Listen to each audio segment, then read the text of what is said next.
says that what you sing with the joker noise or the joker song and make a good noise for the Lord. And I can see Daddy up there right now playing his spoon for everybody.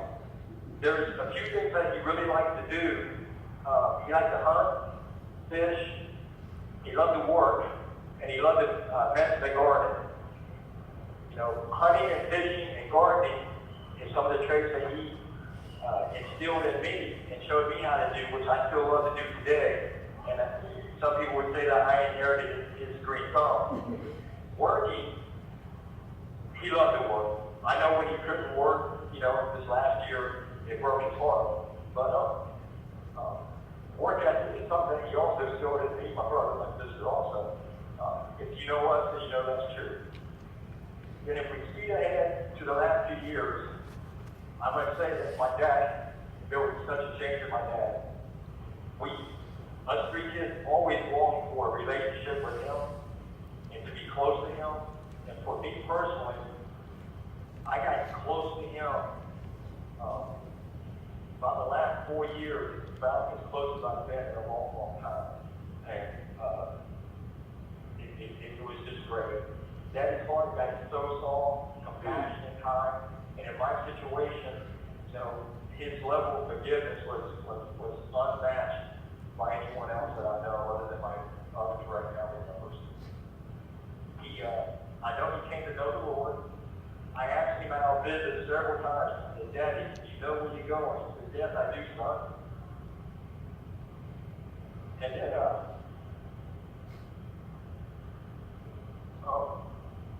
I'd always ask, I said, Daddy, you still praying? And he never called me by my name, he always called me by son. And he said, yes, son, I still am, every day. And I said, well, that's good, Daddy, that's good.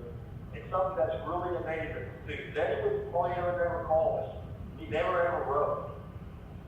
When I got into my situation of incarceration, like I say, he came to my visits.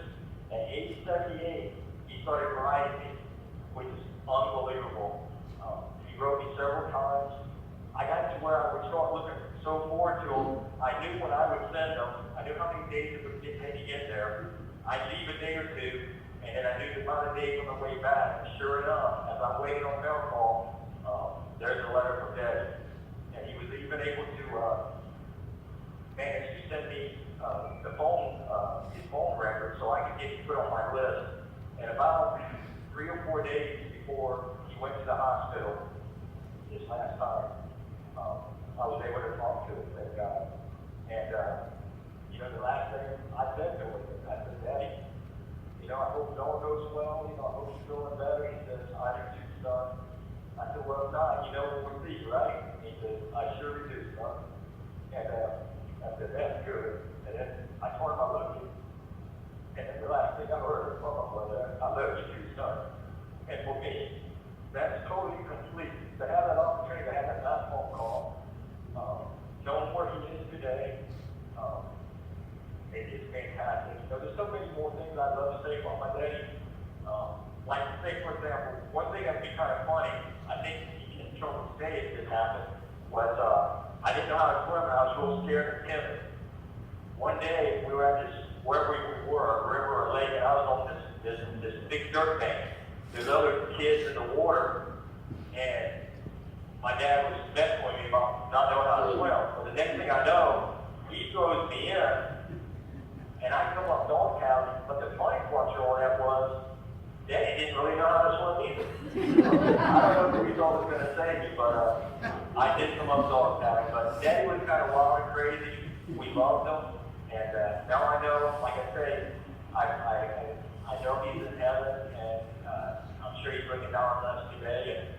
And again, I know this is a time of sorrow and reflection, but you know, Daddy lived a full life, and he's in a happy place right now. And that's really all I have. I hope you guys all have as good a time as you can.